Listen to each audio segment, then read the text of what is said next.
Alright, let's dive right into this. Welcome to today's explainer. I want you to just imagine for a second, stepping into a space where the air is so thick you can barely breathe. The walls literally feel like they're closing in on you, and every single shadow seems to be hiding something awful. Today, we are cracking open the blueprint of a truly claustrophobic psychological thriller called Shadows Inside Room 309. And we're not just going to treat this source text like a regular story. We're treating it like a cold case file that we get to open up and investigate together. We're going to deconstruct the exact mechanics of fear and psychological manipulation that make this narrative so unbelievably gripping. If you're hearing this, I failed to stay dead. Imagine being handed a tape with that exact message. It's just one sentence, but it instantly plunges us headfirst into the nightmare of the opening chapter. Meet our main guy, Ethan Cross. He's the struggling, heavily paranoid true crime podcaster, and he suddenly receives an anonymous cassette tape containing what is supposedly the final confession of a legendary serial killer. The catch? That killer officially died 10 years ago. Right off the bat, you can just feel Ethan's grip on reality starting to slip. I mean, the dead are quite literally speaking, and they're speaking directly to him. You've got to listen to the sensory details mapping out this opening scene. 11:43 p.m., apartment 7C, rain hammering like impatient fingers against the glass. The text leans so heavily into the suffocating atmosphere. Ethan is just sitting there in his apartment after yet another failed broadcast. The silence in the room is heavy. The whole building is groaning. Pipes are rattling in the dark walls. And then, an unmarked, incredibly lightweight package is just left outside his door. And inside, the cassette tape we just talked about, a small silver key, and a photograph. It's an absolute masterclass in setting a scene where we feel just as isolated and vulnerable as Ethan does. And then bam, we get hit with this number, 309. The photograph in the package doesn't just show some random door with 309 on it. No, it shows a young girl standing right outside that door. And that girl is Ethan's sister Mia, who has been missing for 11 years. So you can see how this instantly shifts the story. It goes from this detached true crime investigation into a deeply personal, inescapable nightmare for Ethan. Because somebody has written on the back of the photo, she heard the whispers too. Suddenly the stakes are completely life or death. Now, to understand how this whole investigation actually unfolds, we really have to look at the two very different minds driving it. In one corner, we have Ethan Cross, quiet, heavily paranoid, dealing with severe insomnia, and addicted to the truth to the point where it's literally destroying his life. He genuinely trusts a good mystery way more than he trusts actual human beings. In the other corner, we have Lena Hart, a forensic audio specialist. She is sharp, highly logical, and brave, but she's also incredibly guarded emotionally. So you've got this broken, highly intuitive mind paired up with a rigid, analytical one. They are basically the perfect opposites forced to work together in a world where absolutely nothing is what it seems. The crazy thing about this universe is that absolutely everyone is hiding a dark secret. We already know about Ethan's paralyzing paranoia, but look at Lena. She secretly worked on evidence related to the original Room 309 murders, and she is actively keeping that from Ethan. And then you have Victor Hale. He's this retired, bitter detective who worked the case a decade ago. His big secret? He flat out lied during the original investigation. So you really have to wonder, how do you even begin to solve a mystery when the very people you have to rely on might be the ones covering up the truth? Here is the actual architectural blueprint of this 65,000-word thriller. It's essentially a highly structured descent into total madness. We're looking at a classic three-act structure, sure, but instead of mapping out a triumphant hero's journey, it meticulously maps out Ethan's psychological downward spiral.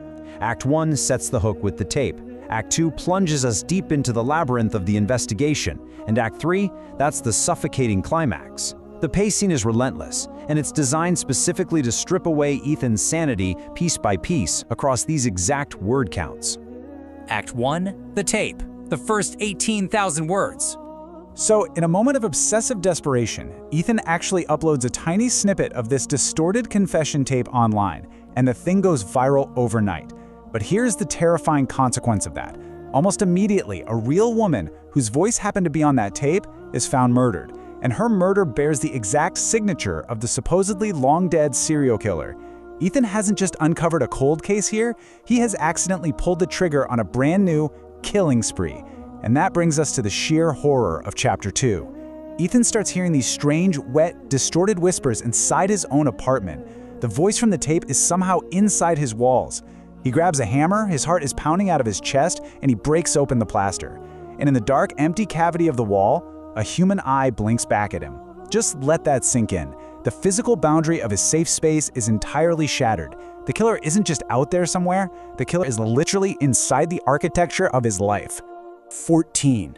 I just want you to pause and feel the weight of that number for a second.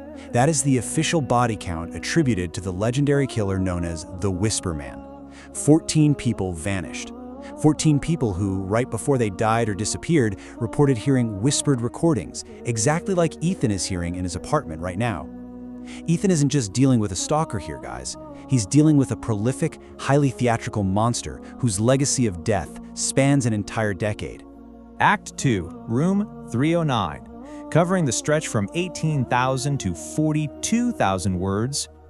The escalating tension in this second act is just phenomenal. Ethan and Lena are diving into abandoned buildings, digging up old hidden recordings, and they make a chilling discovery. Every single one of those 14 victims had visited room 309 before they vanished. Meanwhile, Ethan has stopped sleeping entirely. The insomnia and the auditory hallucinations, those awful whispers, are starting to completely consume him. The line between what's real and what's just in his head is blurring dangerously fast. This is what we call the expanding nightmare. A hidden tunnel gets discovered right beneath Ethan's building. Victor Hale aggressively tells Ethan to back off. They find out the police evidence from 10 years ago was tampered with, and then the midpoint twist drops like an absolute hammer. Lena's own father was one of the original suspects. Seriously, ask yourself, how would you cope if your mind was actively failing from lack of sleep? Someone was living inside your walls, and your only ally's family was tied to a serial killer. Act 3, The Final Confession. The final stretch of the novel. Now we are entering the darkest part of the story. Lena completely disappears. Ethan is left entirely alone, physically exhausted, and pushed right to the very brink of madness. He figures out that room 309 isn't just an old abandoned apartment number. The real room 309 actually still exists, hidden behind a sealed wall down in these underground chambers. And Ethan has absolutely no choice but to go down into that pitch black darkness by himself to find out the truth about his sister. And what he finds down there? It's staggering. Hundreds of cassette tapes. Just a vast, horrific library of terror. Every single tape contains the recordings of the victims' final moments right before their death. And then, among all the static and the screams, Ethan finally hears his sister Mia's voice. This is the climax. This is where we realize the mastermind wasn't just killing people. They were manipulating everyone, detectives, victims, families, for years, all to conduct these sick experiments in psychological fear. And here is the ultimate, mind-blowing secret of the novel. The Whisper Man? It's not a single person, it's an identity. It's like a virus. It's a mantle that gets passed from one killer to the next. The reason the killer seemingly rose from the dead 10 years later is because somebody new took up the name. The original mastermind doesn't even murder people directly anymore. He literally manufactures new monsters to do it for him. Let's actually break down this mastermind's exact methodology, step by step. Step 1. Inflict severe, highly targeted psychological trauma on a vulnerable subject. Step 2. Expose them relentlessly to fear conditioning recordings. You know, those whispers in the walls, the tapes in the dark, just totally breaking down their grip on reality. Step 3. Once their mind is entirely fractured and broken, pass the Whisper Man identity right onto them as the new successor. So the murders Ethan was investigating all along, they were never just random crimes. They were a meticulous, completely twisted recruitment system. Which brings us to the profoundly chilling epilogue. Fast forward a few months. The nightmare underground is over and Ethan survived. It's wintertime. Snow is falling outside the window of his quiet new apartment. He's just sitting there alone, trying to piece his broken life back together. But then, an unmarked package is delivered to his door. No return address. He opens it up and inside is a brand new, fresh cassette tape accompanied by a little note that simply says, "You finally understand us now." So, I've got to pose this question directly to you. Who is going to become the next Whisper Man? Because in the book, Ethan just stares at that newly delivered tape for a really long, quiet moment, and then he slowly smiles. It is a deeply, deeply unsettling reaction. Has the mastermind's blueprint actually worked? Did Ethan just survive that underground chamber? Or was his sanity so thoroughly destroyed by the fear conditioning that he has now actually become the very monster he spent the whole book hunting? What is the true cost of him surviving? And then we get the killer's final whispered note. Your turn to continue the story. It leaves us completely exposed at the end, basically letting the darkness of room 309 bleed right out of the fiction and into our real world. It's this masterful, open-ended psychological trap that guarantees, long after you finish the story, you're still going to be listening to the rattling pipes in your own home, wondering exactly who might be listening back. Thank you so much for joining me today to unpack this completely fascinating psychological novel.